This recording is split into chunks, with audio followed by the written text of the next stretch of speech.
Okay, welcome everyone to the Detox with Your Doctor program, and it's led by Orthomolecular. They are the company that is going to be providing the product to us, and I'm going to go over everything in detail towards the end of the presentation. But first, I want to get all of you familiar with just, detoxification processes and toxins in general, how you're exposed, where they come from, and what you can do to mitigate your exposure. Okay.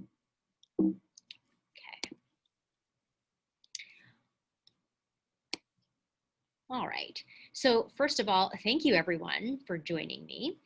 And, obviously we're here because we all want to go through a detoxification, but why? It's really important to periodically restore the body's ability to cleanse itself and eliminate toxins. Because every year, the average person is exposed to 14 pounds of pesticides, herbicides, food additives, preservatives, and chemicals. That's a giant amount, you guys. And that statistic is a few years old, so it's probably even higher today. So what are the foundations to health? If you're my patient, or if you know anything about functional medicine, or you've heard me speak before, you know I always talk about nutrition, sleep, exercise and movement, stress management, and toxin reduction as the foundations to health. So toxin reduction, right in there, right? It's one of the foundations and one of the roots to the tree. So we always do talk about how do you reduce toxin exposure, meaning how can you stop toxins or reduce toxins from coming in, because you're never going to be able to stop them all, which we'll talk about shortly in a moment, because there's only so many things you can control. But we certainly want to reduce our exposure as much as we can. And then we also want to do a good job upregulating our own detoxification pathway so that when we are exposed, our bodies do a great job in getting rid of those toxins. So what are toxins? Toxins are any substance that has harmful effects on the body. When incoming toxins exceed the liver's ability to remove them, it's termed toxic burden. So you'll hear that a lot, like total toxic burden, total body burden, things like that, terms like that, you'll hear kind of being used to discuss toxins. And if you're my patient, again, and if you've had a metals test, we will do a provoked metals test to determine your total body burden of heavy metals over a lifetime, right? Because if you just take a sample now, that tells us what you're currently exposed to, but not what you've been exposed to over your lifetime. And that's because of the next statement below, which is, toxins that are fat soluble are attracted to the fatty portion of cells throughout the body. So, like in the example of the provoked metals test, heavy metals are stored mostly in bone and fat. So if you've got to do something to pull them out of the bone and fat. And then there are toxins that are water soluble, and those are eliminated more easily, through our renal system, our kidneys. So what are sources of external toxins? So certainly the air is a big source of toxins for us. And of course, we all know about air pollution, but there's other things you might not think of, like auto exhaust, things like solvents, so paints and cleaning products, which we're going to get into a little bit deeper, heavy metals, pesticides, herbicides, insecticides, and inhalants. So you really can be exposed, to air toxins from many different areas. So to kind of give you an example, we inhale over 500 different environmental chemicals daily in our homes. So there was a study done, it's called the Wallace study. It was a US government EPA study. So EPA is the Environmental Protection Agency. And they analyzed the exhaled breath of urban residents in New Jersey. And the analysis found that there were an enormous amount of chemicals that were known to cause free radicals in the body. So free radicals are never good in the body. They think of them as causing damage. So when they cause DNA damage to your DNA, it creates disease. And then, there are some other things, to consider at home. Like, for example, the example I gave here was, just wearing a new dry cleaning suit. A freshly dry cleaned suit can give you measurable levels of trichloroethylene in your bloodstream. And there's another toxic metabolite called bromopropane that's in one of the tests I run commonly that I see elevated quite frequently. That's the Great Plains environmental toxins test that I was just speaking about. So indoor toxin exposure, it only takes 26 seconds for the chemicals in our typical household products to enter our bloodstream. 26 seconds. That's pretty fast, right? So you touch it, you inhale it, however it makes it onto your body or in your body, 26 seconds, and then it's into your bloodstream. So according to the EPA, studies of human exposure to air pollutants indicate that indoor levels of pollutants may be 2 to 5 times and occasionally more than 100 times higher than outdoor pollutant levels. So really important statistic here.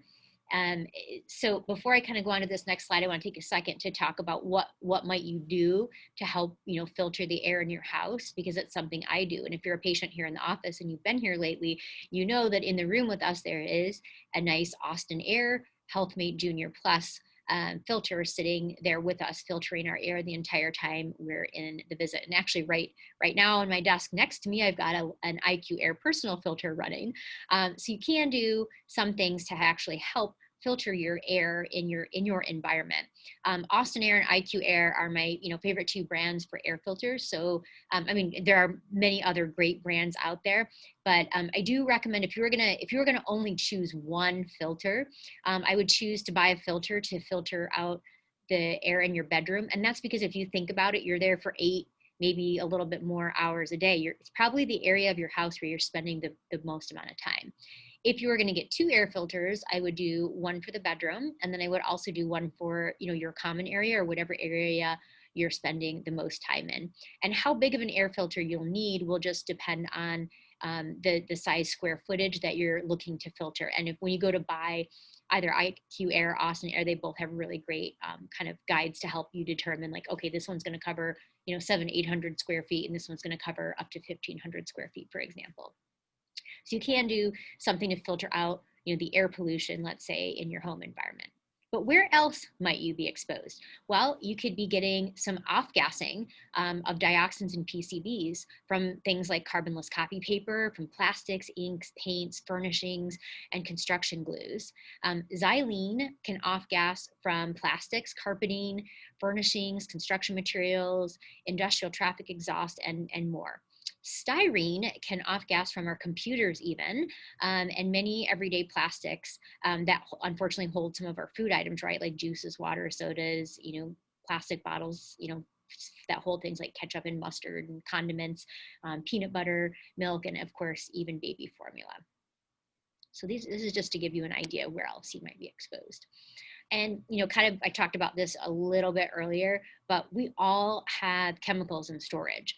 And we all do. There's not a person in existence that doesn't have some chemicals. And the EPA kind of proved this. They did a biopsy study, and they looked at human fat cells, and 100% of those studied had measurable levels of dioxins, PCBs, dichlorobenzene, and xylene. So dioxins and PCBs are among the most potent causes of cancers to man. So they are carcinogens. So obviously we want to do everything we can to decrease our exposure when we can. There was a Columbia University School of Public Health report found that 95% of cancers are really caused by the diet and the environment.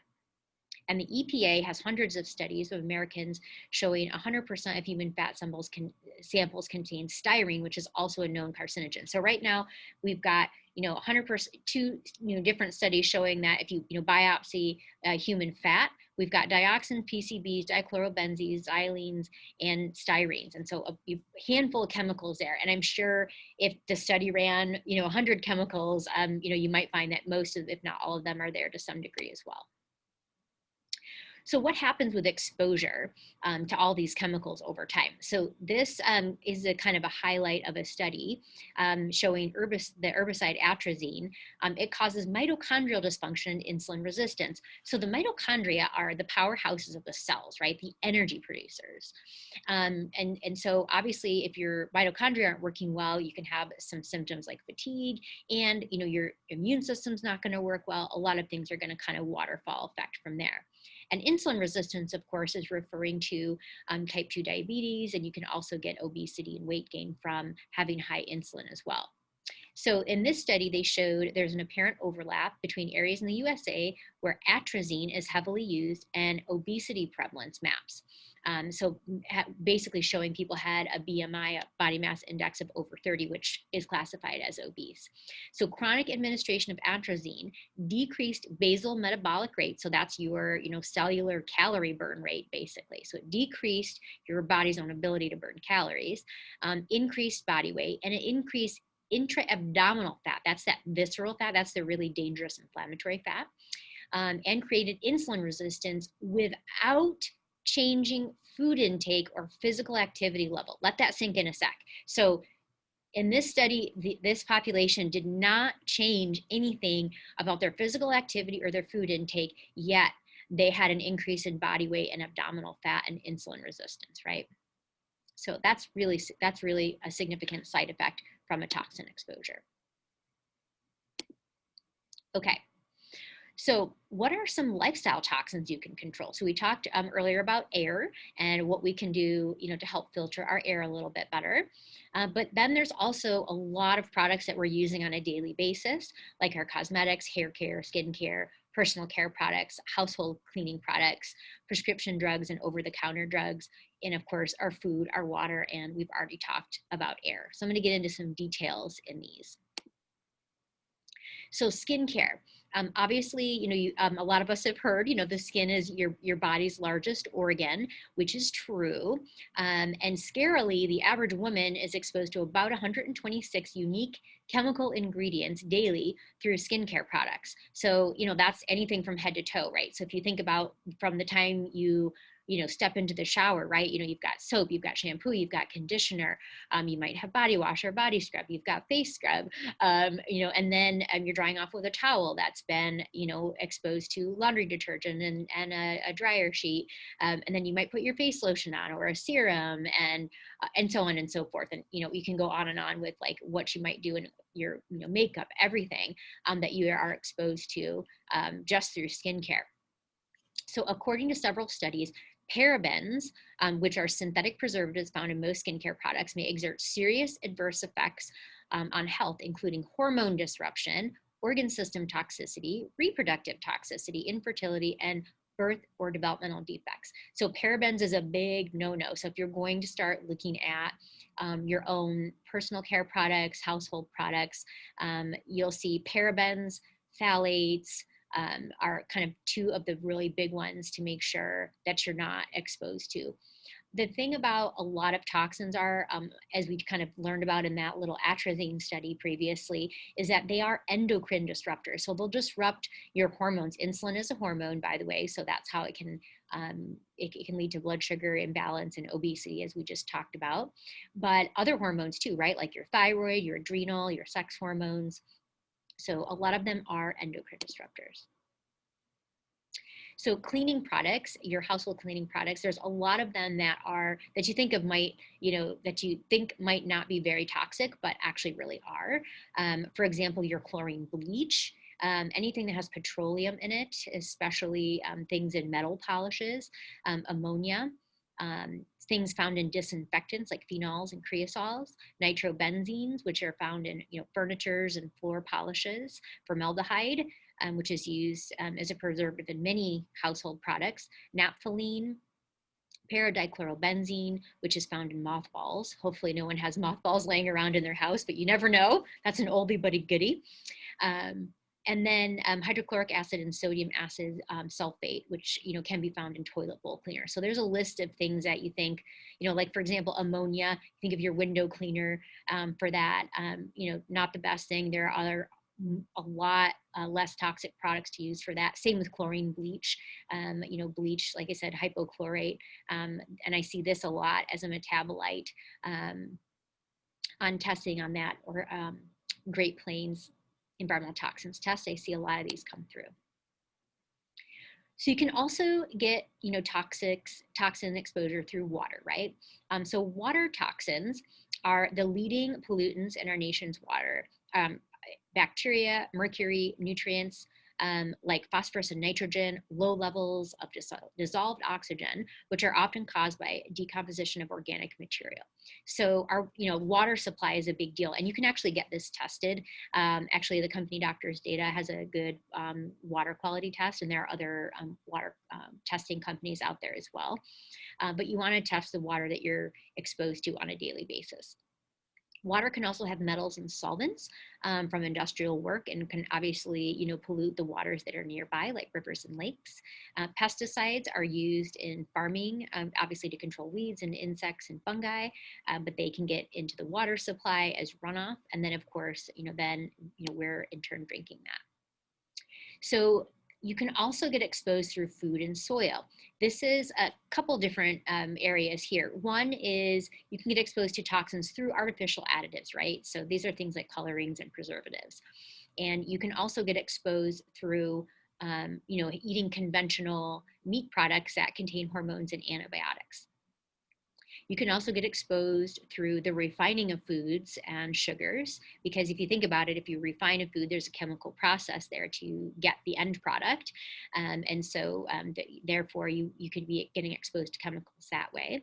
And of course, if you're not eating organic, you can get exposed to pesticides, herbicides, and insecticides. So what do you do? Especially with food, guys, it's really important to eat organic whenever possible. So the Dirty Dozen list is maintained by the EWG, which is the Environmental Working Group. And every year they test the produce to find out what are the cleanest fruits and vegetables and what are the dirtiest. And so they have the Dirty Dozen and the Clean 15. So this is a list of the Dirty Dozen, which means these are the top 12 items you want to make sure are organic whenever possible. Now the Clean 15 is kind of the opposite. It's the list that you want, that if you couldn't get organic, it's okay, because they're the least affected by pesticides. Okay. So what are some signs that your detoxification capacity might be impaired? This is a big list, you guys. Look, digestion and elimination are key. So it could be anything. It could be constipation, bloating, diarrhea, nausea, or heartburn. Obviously, you guys, if you're my patients, you know that digestion issues or GI symptoms can be caused by many, many things, not just environmental toxins. Obviously, there's significant imbalances that can happen in the gut, like overgrowths of bacteria and yeast and parasites and whatnot. So other signs that your detoxification system might be impaired: you can have elevated cholesterol without reason. You can have big changes in weight, overweight, as we talked about, but in someone who's severely toxic, they might actually be underweight. You can have development of allergies, skin disorders, fatigue, anger, depression, irritability, because a lot of the toxins are neurotoxins as well. They can affect your brain. Dark circles under the eyes, that kind of goes with allergies. Blood sugar and hormonal imbalances, right? Because what did I say previously about, the toxins being endocrine disruptors? So it can disrupt things like insulin and blood sugar and your adrenal, thyroid, and sex hormones, which of course, if you're a female and sex hormones are disturbed, it can lead to increased PMS symptoms or PMDD. It can also, the toxins can also affect your lungs. So things like asthma can be triggered by toxins. And of course, getting frequent illnesses, like someone who always has like colds and flus and sinus infections and whatnot. There are multiple reasons for that to happen, but we should also consider the effect of toxic burden. A lot of the toxins too, they do affect your immune system as well. So you'll see immunotoxicity, you can see endocrine toxicity, and you can see a lot of these things kind of show through even on laboratory values. You might have someone that has, kind of like a chronically low white blood cell count, which might be from autoimmune disease or a chronic infection also, but it could certainly also be from a toxin. I've seen that in my practice. So some other symptoms that can be signs that you might need to go through a detoxification are muscle aches and joint pains, and even things like fibromyalgia. Also difficulty with sleep. Now, does everyone with insomnia, does that mean that, they've got a toxic burden and that's the reason for their insomnia? Absolutely not, right? That would not be realistic to say. There's so many causes of insomnia, including, increased stress and anxiety, and, not setting yourself up for success for a good night's sleep with a poor sleep hygiene regimen before bed. there's certain nutrient deficiencies and whatnot, but it could also, the total toxic burden can take its toll and affect sleep as well as mood, as I discussed previously too. And then, of course, that person who is just chemically sensitive to everything, meaning they can't touch this, they can't eat that, they can't, be exposed to too many things, or they have a significant reaction, that is definitely a sign that your detox capacity is likely impaired and you're not able to get rid of everything you need to. So why do a detox? We ingest over 30 to 50 tons of food in a lifetime. Isn't that crazy? That's a crazy statistic. So because of that, we're exposed to hundreds of chemicals and toxins daily, even just through our food. And of course, we already discussed you can be exposed, through the air, you can be exposed through your skin. There's other ways to be exposed as well. But even just through food, that's a large amount of chemicals that we're exposed to. Many people who have GI symptoms also have increased levels of incoming toxins, right? Because you got to think about it. Your GI tract is really your kind of main detox, organ and pathway. By the way, the liver is included in the GI tract. So GI issues might not allow you to properly absorb nutrients, which are used in phase 1 and phase 2 liver detoxification pathways. I'm going to show you that in just a second. So patients can develop symptoms different from the underlying cause or true cause because toxins get built up in various tissues and they're not eliminated properly. So kind of like I was saying earlier, it's like, is all insomnia caused by toxins? No, that's ridiculous. But, could the person be having, is that one of their, reasons why they're having insomnia? Is that one of the reasons why the person's having difficulty losing weight? Is that one of the reasons they're having trouble with fertility? Is that one of the reasons, they've got higher blood sugars than, should be expected for what they're eating and how they're moving? Yes, so these are all things to consider. So detoxification is typically better than a diet. So fat, if you think about why do we have fat? Fat is created to protect our body from toxins and impurities, which creates the unwanted weight. So just think about that for 1 second. So if you're exposed to a lot of toxins, our body's smart, right? They're toxins. So it's going to put it away from our vital organs. So it's like, hey, I need to protect my heart and my lungs, my kidneys, my liver, because you know what? I can't survive without those. So where can it put it that it won't hurt us? That's in our fat. So that is one reason for, weight gain. But when you do a diet, you're typically, cutting calories and, exercising in excess. And you can, obviously, it works, right? You can lose fat. But what happens is if you're not set up to detoxify what is going to be liberated, what's going to come out when you start losing fat, basically, you're going to end up rebounding. And that's because you're going to have kind of a toxic overload, which is going to then create a fat storage triggering event to occur. So you really want to make sure that you're actually detoxifying the bad stuff that you want to get out of your body and not just kind of liberating it into the bloodstream and then letting it kind of sink back into its storage places in the fat. You want to make sure it gets out of the body. We're going to talk about phase 1, phase 2, and phase 3 detoxification shortly. So true detoxification removes the toxins from the body and creates lean muscle and releases the excess fat. And you're able to maintain it because you're doing a clean, balanced diet that helps the body kind of naturally stay in its lean state. So the role of the liver, as I mentioned earlier, the liver is part of your GI tract. It's the primary organ of detoxification in the body. So everyone, knows if you say liver, they think detox and liver detox. But the liver also filters our blood. It stores and makes glucose for energy. It breaks down hormones and it produces and secretes bile, which is an important part of digestion. So the liver eliminates toxins through a 2-phase enzymatic process, phase 1 and phase 2. So when someone says phase 1 and phase 2 detox, they're talking about different sets of enzymes that are used to turn one type of chemical into another type of chemical, basically. So phase 1 detoxification uses cytochrome P450, which is a series of enzymes, and it chemically changes fat soluble toxins into a more toxic substance called an intermediary metabolite. The intermediary metabolite is often more toxic than the original toxin that was stored in the fat, which is why you need the next phase, phase 2, to help get it out of the body. So in that previous example, that when we showed, the overweight person who has toxic burden dieting, losing weight, and then kind of rebounding and, gaining weight again, they probably created these intermediary metabolites, which are actually more dangerous and more toxic, like I said, than the original toxin. And actually, that person probably felt really bad.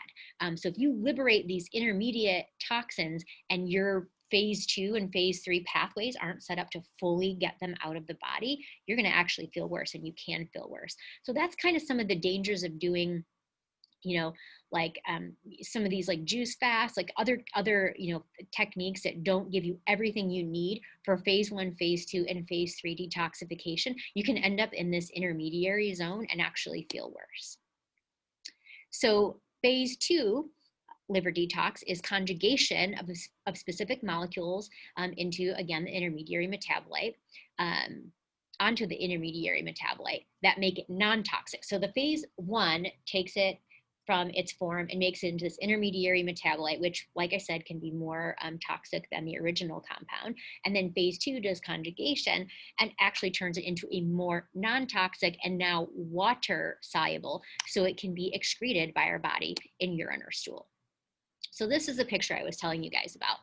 So if we kind of, look at the list of where all, toxins can come from, and then, and these are fat soluble toxins, so metabolic end products, microorganisms, so bacteria, yeast, parasites, things like that, contaminants and pollutants, insecticides, pesticides, food additives, certain medications, alcohol, for example, they're all fat soluble toxins. And so phase 1, as we talked about earlier, liver detoxification involves several different nutrients. So see all these nutrients here, guys? So B vitamins, other B vitamins like folate, fat solubles like A and D, antioxidants like C, E, and then things that help with detoxification specifically in the liver, like milk thistle, glutathione, and even calcium. Glutathione is your body's main antioxidant and detoxifier. It's really important. Glutathione actually also helps with phase 2 detoxification as well. So phase 2 detox, the main nutrients are amino acids. So those are the amino acids like glycine, taurine, glutamine, cysteine. By the way, all of these help, ironically, make glutathione, or some of them do anyway, glycine and glutamine.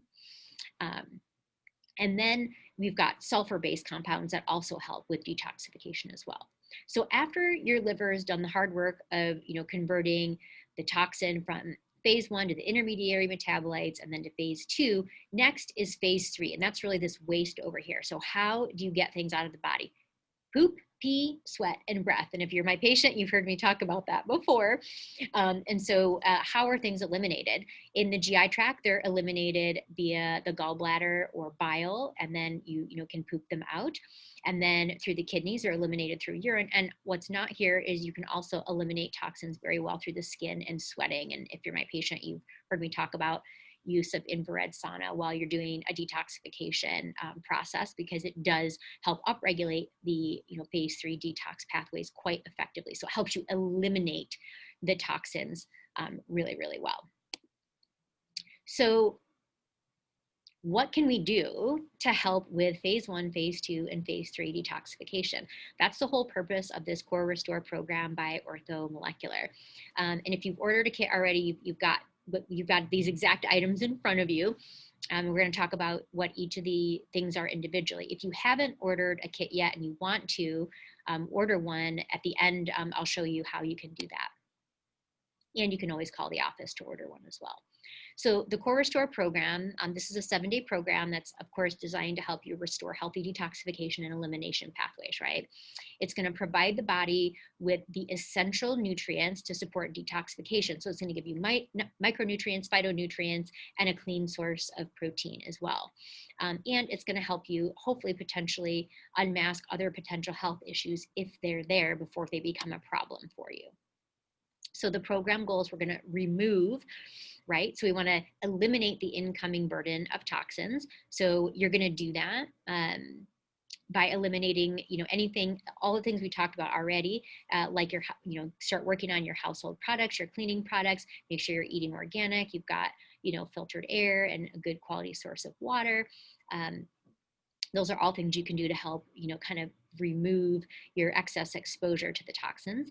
Then we want to restore, right? So we want to support the process of eliminating toxins. And this is going to be accomplished by making sure you're getting, good, pure filtered water, you're eating detox friendly foods, and drinking the core support powder mix, which I'll talk about in just a minute. And then of course we want to revitalize, right? We want to enhance our liver's detoxification pathways and support GI function, right? Because again, elimination is one of, your main detox pathways. So how are we doing that?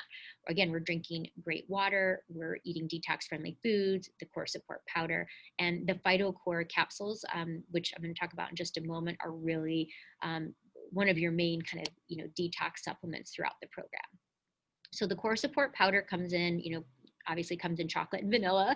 It's got 15 grams of protein, 5 grams of fiber, and it has a lot of other nutrients in it that support phase 2 detoxification pathways. Things like Vita Veggie, green tea, rosemary. It also has things in it that increase cellular energy like NAC, alpha lipoic acid. So it's more than just a protein source. It actually does help you eliminate toxins. And then we also have the alpha base, which is really a very good multivitamin and mineral that specifically contains nutrients that help with phase 1 and phase 2 liver detoxification pathways. It also has higher doses of B vitamins, which are, B vitamins are cofactors for both phase 1 and phase 2 detox. And it has antioxidants like vitamin C, E, and zinc. Now, antioxidants are important, antioxidants. So they're important because it helps kind of scavenge or clean up free radicals and protect the cells while toxins are coming out. So during this program, we're going to be pulling toxins out, which toxins are toxins, right? So they can hurt you. And so you want to be giving some things that will actually protect your cells while your body's changing it, while your body's going through the detoxification process, right? Like we talked about, it goes from phase 1 to these intermediary metabolites, which can be damaging if they're not effectively eliminated by phase 2, and then phase 3 detoxification. So PHYTOCORE, as I mentioned a little bit earlier, has nutrients and herbs that enhance both phase 1 and phase 2 detox pathways. It also has lipotropics, lipofat. So it actually helps you with fat burning, and it has methylation factors. So specifically things like methionine, choline, and inositol. It also has choluretics, so things that actually help your bile flow more easily, like dandelion, yellow dock beet leaf. And of course, silymarin, which is also known as milk thistle, is of course one of the main kind of mama liver detox herbs. So you guys, with your kit, you're gonna also be getting this guide at the bottom. And in the guide, it really clearly tells you what foods to eat and what foods to not eat. So it gives you a list of things that increase detoxification. So there's a pretty good list of fruits and veggies. It is a gluten-free, of course, detox, and it's a dairy-free detox as well. But it tells you which foods to focus on. And then it also tells you which foods to avoid, because these are foods that slow down detoxification. And a lot of the things are kind of obvious, like any of the refined flours, of course. Dairy is a big one. Some of the other grains or vegetables, corn is in both kind of categories there. And then things obviously that are highly processed and packaged, things that, like canned fruit and anything that, has high fructose corn syrup in it, things like that are obviously not going to be health foods, right? It does ask you to, be mindful of your fats and only eat healthy fats, during the detox as well. The detox officially asks you to eliminate coffee. That's a stick point for a lot of people. So if you're watching this going, all right, I'm turning it off, I can't have my morning coffee, stick with me, because two things. One, you could actually, switch to doing something like a black or green tea if you want your morning jolt. And then honestly, if having your morning cup of coffee is if that you just can't, fathom going 7 days without it, then I would say do it, but make sure that it doesn't have any of the other things on this avoid list on it, like your dairy, like, your actual refined sugars and whatnot, or artificial sweetener. So if you're gonna do it, try to stick to it as best as you can. So the guide also like literally goes through every single day what to do. So it'll tell you day one, here's what you want to do. Here's what your morning and what your evening is going to look like. So it'll walk you through all of those days. And it even gives you sample meal plans. So it'll tell you like, you know, if you don't want to think about it, if you're like, I just want to follow this plan, it's going to not only tell you what to eat, it'll give you the exact recipes on how to, you know, cook that product. And, you know, it tells you about, you know, what the serving size and what's in there. So this detox is a 7-day detox, but it also exists in a 14 and a 28-day detox. So if you are liking your results and you want to keep going, you can actually, you know, order a bigger detox kit, or you can actually even order the items individually as well. So what are some benefits of this program? Well, obviously the main reason you want to do it is of course to feel better, but also having more energy, maybe losing some stubborn weight, improving bowel movement regularity, and decreasing inflammation. And of course, you know, stored toxins and fat will be released, which is also excellent for your health, as we've talked about. And of course, it will just benefit your entire body. So after the detox, because for some people this may be a short-lived thing, but I'm really hoping to inspire a vast majority of you to kind of, you know, have healthier eating just generally, and, you know, a reduced toxin exposure lifestyle. And so what can you do afterwards to make sure that you're, you know, getting kind of ongoing support? This one product is actually very good, and it's called the Alpha Base Premier Pack. So what is it? It's your Alpha Base, which you would have been taking during the detox, but it also adds in a really high quality omega-3 fish oil, and it adds in a potent antioxidant blend that has resveratrol, turmeric, broccoli seed extract, and andrographis in it. So if you wanted to keep it simple and just take one packet of something every day to support yourself, this would be it. If you're looking for a more kind of advanced version that would include toxin reduction, I actually created the 7 Weeks to Your Healthiest Self Masterclass a while back. And what it is it's 5 educational instructional videos by me. And I, you know, guide you through how to not, you know, only clean up your lifestyle. And there are very good details on that. But I also, you know, walk you through how to do a very good 30-day elimination with proper food reintroductions, which can also help you figure out, you know, if you've got food sensitivities. And so if you're getting symptoms from food, sometimes even healthy foods can create symptoms, unfortunately. But the program includes an ebook, it's got some recipes, it's got resource guides, it's got a food reintro tracker, it's got, you know, everything to set you up for success if you're looking for a more prolonged and educational version of this program. So of course, I'm here at Arizona Wellness Medicine, and you can find us on the web at azwellmed.com. There is our phone number and address. And if you want to order more detox kits, or, you know, any of the supporting products I just talked about, you can actually find it on FullScript. And so that you can see there at the bottom. So you go to us.fullscript.com /welcome/ePark. And that is my FullScript account. And I do have the core restore and all of the detox products in there for you.